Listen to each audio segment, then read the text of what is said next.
I need everybody to listen up. I don't know what's going to happen, but it's going to happen soon. They all going underground. They going into the bunkers, y'all. All of the elites are heading toward underground bunkers. So whatever's about to pop off, it's going to be soon. And I'm thinking something around tomorrow-ish. See, everybody going digital in 2 weeks. Remember that? So if the system's going to have to collapse, just like I told y'all. But whatever it is, it's going to be cataclysmic and catastrophic because they all going underground into those bunkers. So they leaving us up here. So everything is almost in place. So if y'all got a plan for when things start to happen, communication-wise, if you need to get your walkie-talkies, get your food, get your extra water, get in contact with the people that you need to get in contact with. Because the elites and the world leaders have now started going to hide in underground bunkers. So whatever is going to happen, it's going to happen soon. Be prepared. Oh my God.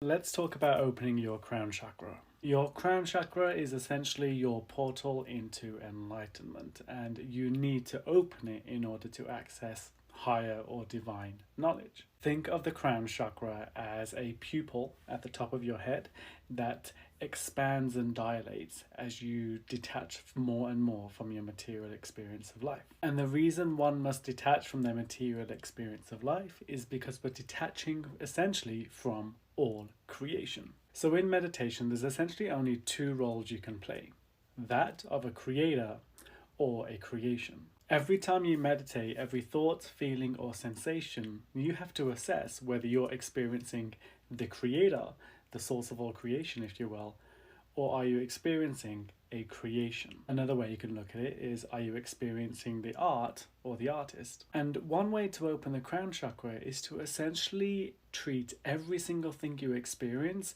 in mind, body, and beyond as an illusion, as a creation, as something that is not the creator, the source of the creation. And you continue this process until you detach from all material reality, and all that's left is you as consciousness itself. And then you turn that same assessment onto yourself.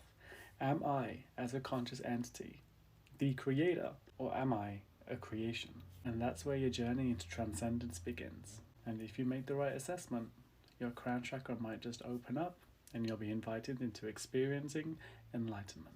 I do also discuss in more detail about the transcendental journey in my book Meditate, Breathe into Meditation and Awaken Your Potential. Just turn to section 3, Deepening Your Meditation. And if you want an alternative way to open your crown chakra, you can move on to section 4, Integrative Development, where you can move through your chakra system with a tantric meditation technique. It's actually quite simple, but it takes practice. Check it out, you know where to go. Okay. Curry, and there are aliens.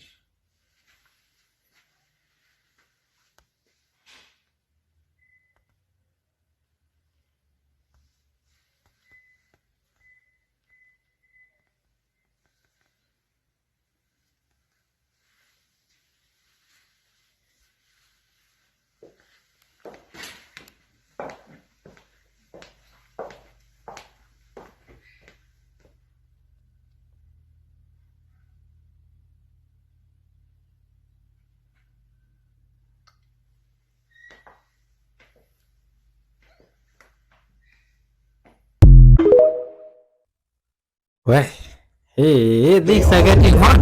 I know that might be a shock to some of you. You said, why Bishop is saying they the devil? Jesus called them the devil. Did you know that? Oh, I'm going to give me Revelation 2:9. I'm going to hit y'all with something tonight, because I know you never heard the Bible like this. Revelation 2:9. Watch this. Revelation 2:9. I know thy works in tribulation and poverty. And I know your poverty. But thou art rich, and I know the blasphemy. And I know the blasphemy, that means wicked lies. Of them who say they are Jews and are not. They're not. But are the synagogue of Satan. But are the synagogue of Satan. Who says that they're Jews in Israel? Who says that? It's the white man. And the churches have been taught never teach the blacks the truth of this Bible. Oh my god, he is getting hot, hot, hot.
Those guys in space or the moon or in a studio. Moses never went to Israel.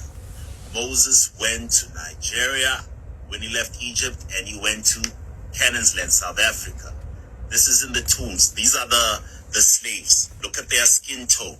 And the Egyptian, they are cousins, related. It's a family affair. So when they parted the Red Sea, let's see what they meant really in the Strong's Concordance. The Strong Concordance is like the dictionary of the Bible. It shows you what the translators could have written, the words they were choosing from. Okay? So when they meant sea, they also meant west, westward, west side. Nothing about east, Israel, okay? But this is what you need to focus on. River Nile. See, they parted the Red Nile River. The Red Nile River, it was red because it was turned.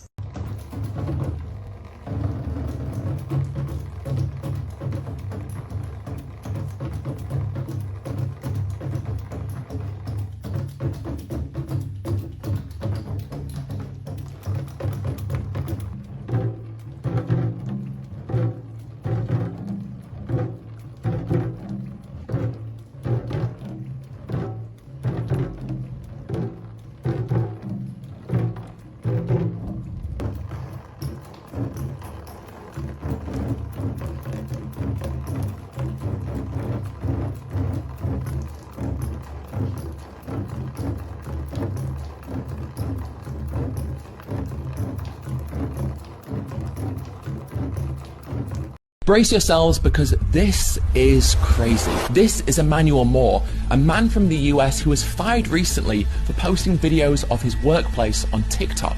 But why? Well, because Emmanuel worked at an animal feed factory where tons of garbage, wrapped in plastic and cardboard packaging, was being ground up and fed to pigs on pig farms. It's a similar story in the UK where one pig farmer took photos of large pieces of plastic in every pellet of the feed he was giving to animals. And shockingly, this is completely legal in both the UK and the US, where certain amounts of plastic can be used from supermarket waste. Is that antimatter existed in the early universe, and that it still exists today, but immediately annihilates itself.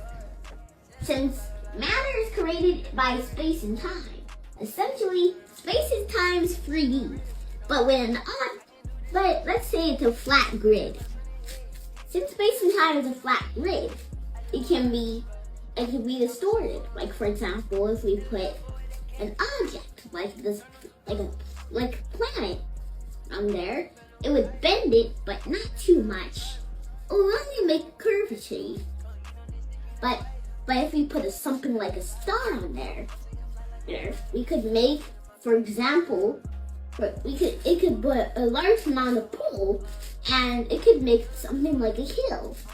The hill is what keeps the moon from. The hill is what keeps the moon. Essentially, space and time is gravity. Gravity distorts space and time. And also, what distorts it even more is energy. Energy is produced by stars, and it's produced by movement. That's what essentially energy is. It's movement. My granddaughter, when I looked over and I saw this picture, I asked her, I said, "Oh, honey," I said, "this is such a beautiful picture that you painted. What is it?" "That's my angel." And I said, "Okay." I said, "What a beautiful angel." And as I'm going to point out to you here, she says, "Yes," but she put her hand over this one, and then she counted them for me. 1, 2, 3, 4, 5, 6. And she goes, "Okay." And this one's the 7th, but this one's already been opened. And I said, "Really?" And she said, "Yeah." And I said, then it hit me all at once what she was trying to tell me. I said, "Did you dream this?" And she's like, "Yes, I dreamt this." And I was like, "Was it such pretty colors?" But she said, "Yeah, but when these here are open," she says, "we're in danger." And she started going on telling me that they don't want the angels are trying to help her understand all these. So she was telling me, she says, "This is very important. You need to know this," because she says, "We got some scary stuff coming." And I said, "I know, honey. I've been reading the Bible." And she goes, "I don't read that." She said, "They tell me, but I don't read it." The Chinese are not just here to expand land issues. They are here to reorganize a population preservation of their own nation in other countries. They're overpopulated now, so they're pushing some of them here. Not only that, it's also a 30-year plan to take over certain parts of Africa. So the prisoners that are being sent here to come and work, they don't bring their wives. They come alone. So of the 153, 400,000 Chinese that have come with the 3, 4, 5, 11 billion investment, that number could be much more. All of them are bachelors. Only few executives have brought their wives, but the rest are prisoners and bachelors who now are making children in Africa. And these children will be Chinese and African, but being African, these children are Chinese, who are going to be educated in our system, who will receive scholarships to go back to China and come back and become presidents and ministers in Africa. And by right, they are citizens because we're born here. It's a strategy. In 30 years' time, you will call me back. I hope I'll still be able to talk. And you will recite this. When you have the first vice president, the first minister, the first president in one of the African countries being a crossbreed between Chinese and African. I mean, are we seeing this happening? Go to villages and you see those children running up and down. In Zimbabwe, we have them. In Uganda, you have them. In Kenya, you have them. It's insignificant now. Let's not talk much about it. There are women right now who are pregnant with Chinese kids. There are some who are breastfeeding Chinese kids. And it's going. It's going. We saw it in Ghana, the Rawlings, a colored guy. How did a colored man end up as a president of a country? There's nothing. We saw it in Botswana. How did Cesar Kama become the president when he's a colored? His mother is British, and his father was Tswana, and the father was a president. 2 generations later, he became the president himself. So it's nothing funny. This is exactly what is happening. Oh my God, you see, I said today's videos will be crazy and creepy, but now they are getting more interesting and I can't wait to see what's next. Keep it tuned to the end. Oh, interesting stuff coming your way, man. Much. What is the difference between these two pictures? Both serve the functional purpose of being a doorbell, but one has an aesthetic quality that goes beyond usability. It has an identity, and this is the danger of the trend towards minimalism. Everything is becoming bland and neutral. The object on the left isn't beautiful, but it has character, while the object on the right, it simply exists. Even large corporations are rebranding for simplified versions of their logo. The bench on the left adds charm to its location, while the bench on the right would go unnoticed. The uglification of our environment has an impact on our mental well-being. Beautiful sceneries and objects uplift us, but instead we're getting used to gray and sterile landscapes. The countries in the world I could find where pornography was illegal was in Muslim countries. The only countries I could find in the world where riba and fiat currency were illegal were in Muslim countries. The only place I could find in the world where you weren't pushed this atheism, nihilistic, you're worthless idea that we come from nothing was Muslim countries. And I started to realize that the enemy of my enemy was in fact my friend. The same people who want to send me to war, put me in debt and turn my wife into a prostitute, they were the same people that were telling me Islam was bad. And then I realized that the whole anti-Muslim propaganda that we've been fed in the West was a trick. And it was to get us to go to war and pick up a gun and shoot our fellow brothers under Allah for banks, because Muslims would not take sodomy, they would not take pornography, they would not take usury and riba. And I realized that's all the Afghanistan war was, that's all the Iraq war was, this is all the American wars against Muslim countries was just because Muslims would not accept haram. So do you think Hollywood's been cloning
So here's some information that was brought to my attention in my last Kobe Bryant video. One of the people in my comments told me that there was a comic that aired about Kobe Bryant crashing in a helicopter previously back in 2016. And so it turns out that Comedy Central had a sitcom called Legends of Chamberlain Heights. And in one of those episodes, titled The End of Days, showed Kobe Bryant in a helicopter crash and then exploding soon after.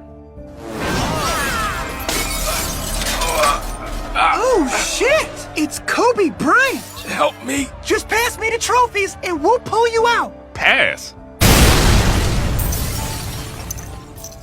What's the likelihood that somebody predicted this event 4 years in advance? Well, if you remember my last video about Kobe Bryant, I explained that he was in a lawsuit battle against 3 big pharmaceutical companies. And coincidentally enough, that lawsuit started in 2015, a year before this episode was created. How many times can these patterns, these coincidences, these theories keep aligning, keep adding up? And this isn't something that I want to be true. This is just the information that's being presented to me. Do you know why casinos don't have any windows or clocks? It's because they want you to lose track of time and stay there longer. And malls, you usually have food courts on the top floor, which forces visitors to walk past stores while using the escalator, so they're more likely to buy something on the way. Grocery stores discourage people from leaving without buying anything by making it so that the only way to get to the exit is by awkwardly walking through a checkout lane. Coffee shops usually have very dim lighting because it makes guests feel comfortable and encourages them to stay longer, so they're more likely to buy food or more coffee. On the other hand, fast food places are brightly lit because customers tend to order their food and drinks in one go, so there isn't as much of an incentive to have them lingering around. And amusement park maps look straight up goofy on purpose. They map out the location of the rides relative to each other, but the pathways are not clearly defined, so you'll wander around and spend more money. So people always say that IKEA is like a maze, and they're not wrong. The store is designed to create a fixed pathway that leads customers in one direction and exposes them to almost all the products in the store. And another way that grocery stores make you spend more money is by placing essential items like milk and eggs all the way in the back of the store, so you have to go through other aisles to get to it. Oh, that's some interesting marketing strategy. People out there are very creative. Oh my god, right now capacitor and condenser symbols. What? You mean these electrical symbols are things of the past that mean crazy stuff? Oh my god, this is crazy. All these symbols look familiar. Think of these pathogens as these sleeper cells that are inside the hydrogel that's inside the vaccine. So people are jabbed with it. You know, it's inside their bodies, completely inert, doesn't do anything. Now, when there is a trigger, when that sleeper cell is activated, when there's this trigger, and we don't know what the trigger is, there's been a number of things that have been postulated. The one that most likely is an 18 gigahertz pulse from the 5G towers that have gone up that will be 1 minute in duration, 3 subsequent pulses, all 1 minute in duration, that will then cause this hydrogel to melt down, disassociate, dehiss, you know, whatever it's going to do, become unstable, and now allow that sleeper cell to awaken and release these pathogens, the Marburgs, the E. coli, and the Ebola, and allow them to become no longer inert. Now they're becoming pathogenic. I hear allegedly that guy died, and it's like he had some very interesting information. Oh, that's creepy. Like now, what's going on here with the clock? Oh, let's see. This looks educative. You say today's videos I found them interesting. I'd like to know how you also found them in the comment section. What? Oh my god! Oh, guys!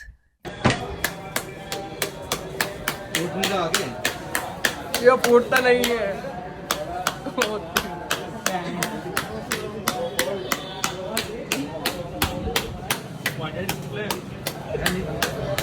बस बस बस बस पीछे से निकालो पीछे से Oh, you see that is somehow very creepy because our Indian and Nigerian brothers, we find them peculiar, but we love them anyway. You know, we love everybody in this one. We are all about love, unity, and forgiveness. Peace is our message. Thanks for watching up to this far. You are loved, respected, and blessings unto you. Hit the like button as you subscribe. Hit the super thanks. You are one of us. Yeah, much love. Next time, guys, we are out.